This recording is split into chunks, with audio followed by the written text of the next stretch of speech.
पहले मैं दीदी को बहुत बहुत शुक्रिया अदा करना चाहता हूँ। इतना वार्मली हम लोगों को वेलकम किया, इतना प्यार, हमेशा दीदी का प्यार मिलता रहता है हम लोगों को, हमारी बड़ी बहन की तरह है दीदी।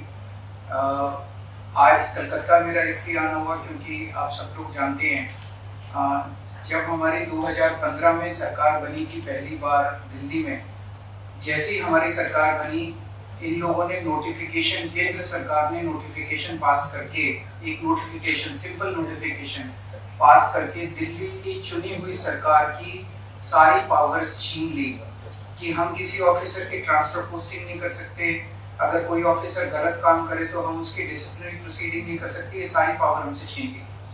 8 साल तक दिल्ली के लोगों ने संघर्ष किया, हम सुप्रीम कोर्ट गए।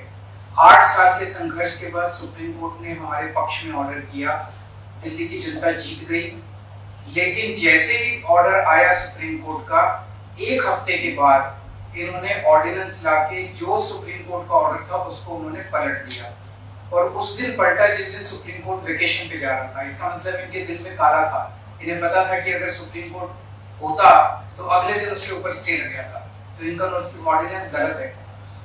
इन लोगों ने जिस तरह से डेमोक्रेसी का मजाक बना दिया है, जहां भी 3 तरीके से ये चुनी हुई सरकारों को तंग कर रहे हैं। एक, पहली चीज कि जहां पे बीजेपी की सरकार नहीं बनती वहां ये एमएलए खरीद के सरकार गिरा देते हैं उस पार्टी की और अपनी बीजेपी की सरकार बना लेते हैं। दूसरा, जहां बीजेपी की सरकार नहीं बनती वहां ये ईडी और सीबीआई को इस्तेमाल करके दूसरी पार्टी के एमएलएस को डराते हैं, धमकाते हैं, उनको तोड़ लेते हैं और उनकी सरकार गिरा के बीजेपी की सरकार बना लेते हैं। तीसरा, जहां बीजेपी की सरकार नहीं बनती वहां कानून का गलत इस्तेमाल करके, गवर्नर के जरिए ऑर्डिनेंस पास करके ये तरह तरह से उस नॉन बीजेपी गवर्नमेंट को काम ही नहीं करने देते। हमने वेस्ट बंगाल में भी देखा गवर्नर कैसे तंग कर रहे हैं, हमने वहां भी देखा, पंजाब में भी देख रहे हैं, पूरे तमिलनाडु में देख रहे हैं, तेलंगाना में देख रहे हैं किस तरह से गवर्नर तंग कर रहे हैं। और अब दिल्ली के अंदर इन्होंने जो किया वो तो बिल्कुल ही जनतंत्र के खिलाफ है।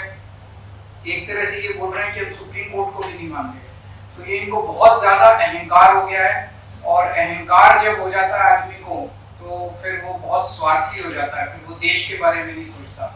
तो मैं समझता हूँ कि आने वाले समय में देश की जनता को ये देख के अब इस अहंकारी सरकार को हटाना चाहिए। तो एक तो मैं दीदी का शुक्रिया अदा करना चाहता हूँ कि राज्यसभा के अंदर इन्होंने कहा कि हम सपोर्ट करेंगे, और मैं समझता हूँ कि अगर राज्यसभा में ये बिल गिर जाता है तो ये एक तरह से सेमीफाइनल हो जाएगा 2024 का।